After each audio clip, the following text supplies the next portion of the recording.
Shucks! Nasaan yung phone ko? Miss, okay ka lang? Yung phone ko! Yung phone ko! Oo nga po, yung phone mo. Ano nga nangyari? Puro ka, yung phone ko!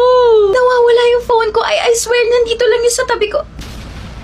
Siguro kinuha mo, no?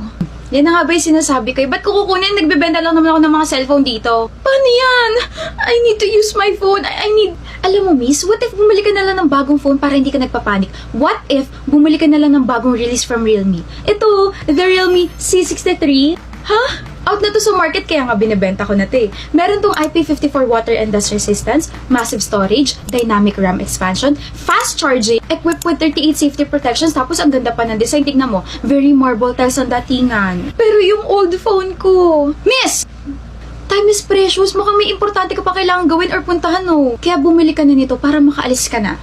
Sige na nga, bibilin ko na yan. Perfect! Pero alam mo, miss, mukhang destiny talaga tong pagkikita natin. Kasi tignan mo, hawak mo na agad yung wallet mo.